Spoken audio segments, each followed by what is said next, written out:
to overcome greed, anger, and jealousy, to refrain from greed and jealousy and other evil thoughts to which people are subject.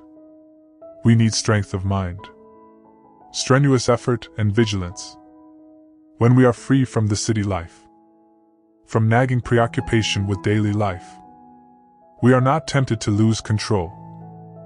But when we enter in the real society, it becomes an effort to check these troubles. Meditation will contribute an immense help to enable us to face all this with calm. There are only 2 points of divergence between the deluded and the enlightened. Buddhas and Bodhisattvas. Purity is Buddhahood. Defilement is the state of sentient beings.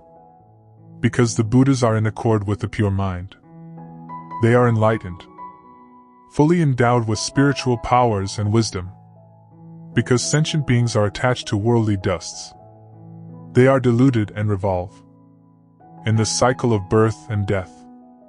To practice Pure Land is to go deep into the Buddha recitation Samadhi, awakening to the original mind, and attaining Buddhahood. Therefore, if any deluded, agitated thought develops during Buddha recitation, it should be severed immediately, allowing us to return to the state of the pure mind. This is the method of counteracting afflictions with the meditating mind, heedlessness, and giving free rein to one's emotion. The Buddha knows very well the mind of human beings. He knows that the foolish indulge in heedlessness, while the wise protect heedfulness. So he advises the wise with right effort, heedfulness, and discipline to build up an island, which no flood can overflow. Who is heedless before but afterwards heedless no more, will outshine this world, like a moon free from clouds. To the Buddhas, a person who has conquered thousands of people in the battlefield cannot be compared with a person who is victorious over himself because he is truly a supreme winner. A person who controls himself will always behave in a self-tamed way, and a self well-tamed and restrained becomes a worthy and reliable refuge, very difficult to obtain. A person who knows how to sit alone, to sleep alone, to walk alone, to subdue oneself alone will take delight in living in deep forests. Such a person is a trustworthy teacher, because being well tamed himself, he then instructs others accordingly. So the Buddha advises the well-tamed people to control themselves. Only the well-tamed people, the heedful people, know the way to stop contentions, quarrels, and disputes, and how to live in harmony, in friendliness, and in peace. To overcome the heedlessness before practicing meditation, devout Buddhists should always remember the Buddha's teachings in the Dharmapada Sutra.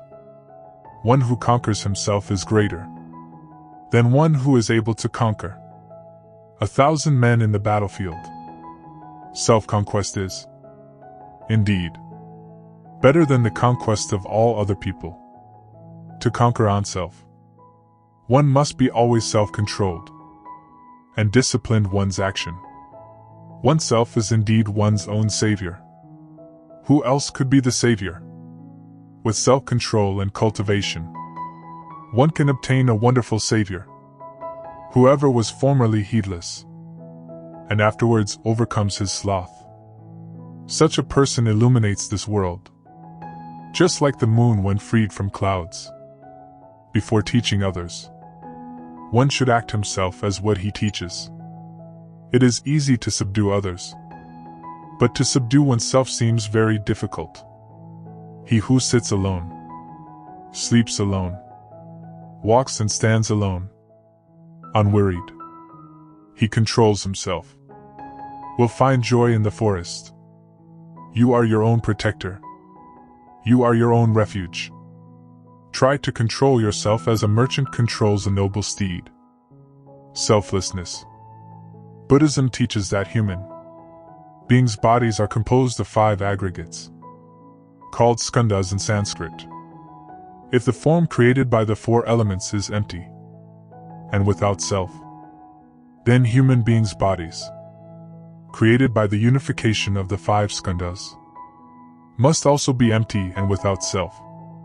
Human beings' bodies are involved in a transformation process from second to second, minute to minute, continually experiencing impermanence in each moment.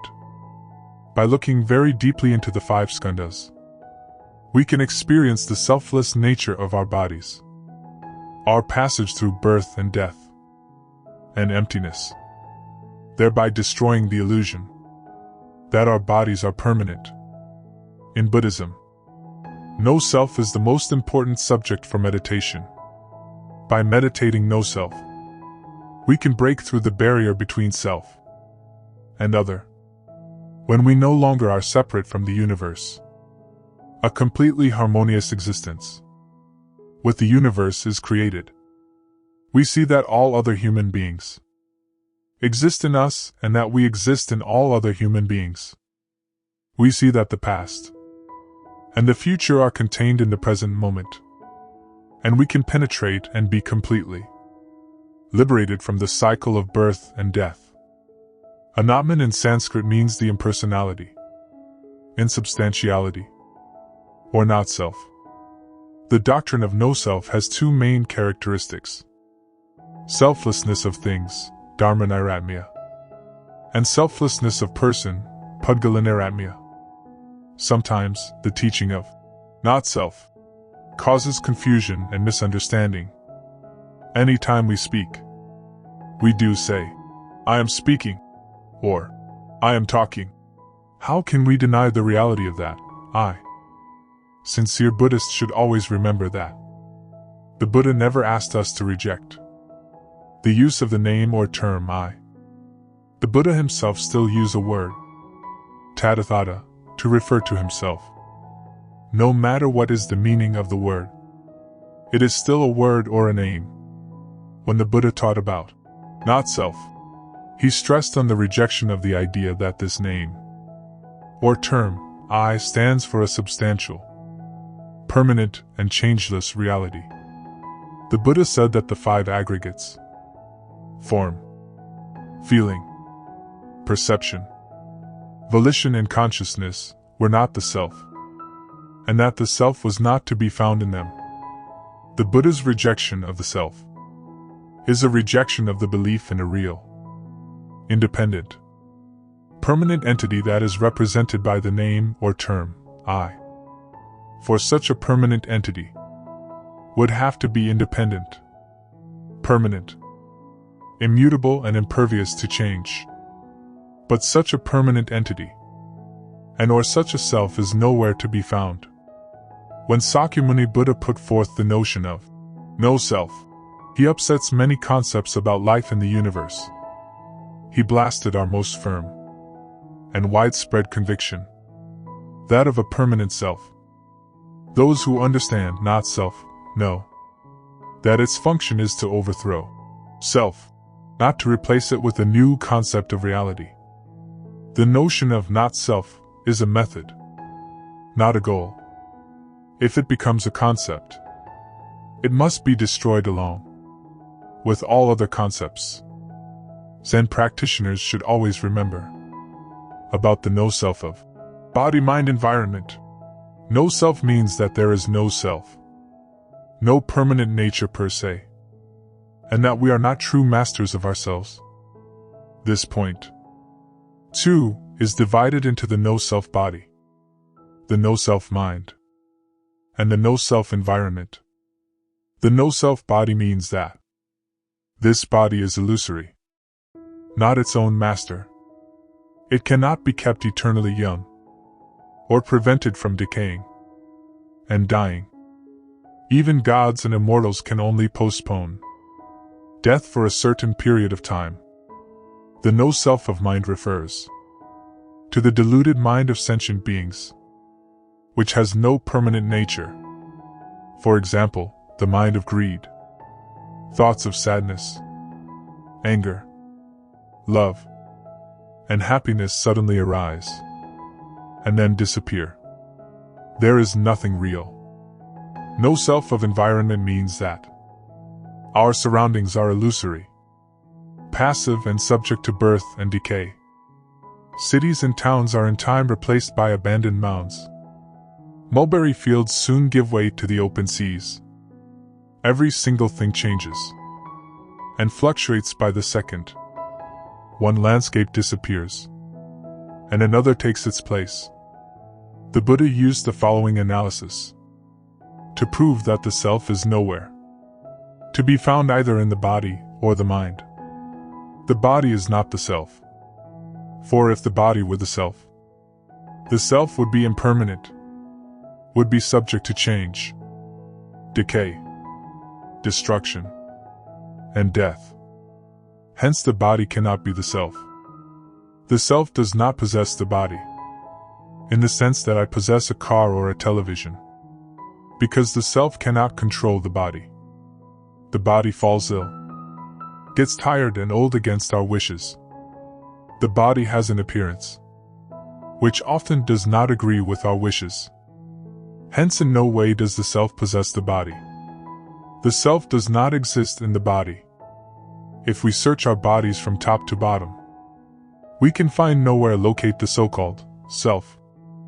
The self is not in the bone or in the blood, in the marrow, or in the hair, or spittle. The self is nowhere to be found within the body. The body does not exist in the self. For the body to exist in the self would have to be found apart from the body and mind.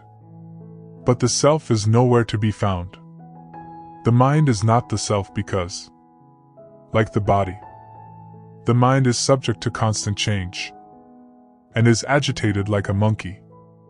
The mind is happy one moment, and unhappy the next. Hence the mind is not the self, because the mind is constantly changing. The self does not possess the mind, because the mind becomes excited or depressed against our wishes. Although we know that certain thoughts are wholesome, and certain thoughts unwholesome, the mind pursues unwholesome thoughts, and is different toward wholesome thoughts. Hence the self does not possess the mind, because the mind acts independently of the self.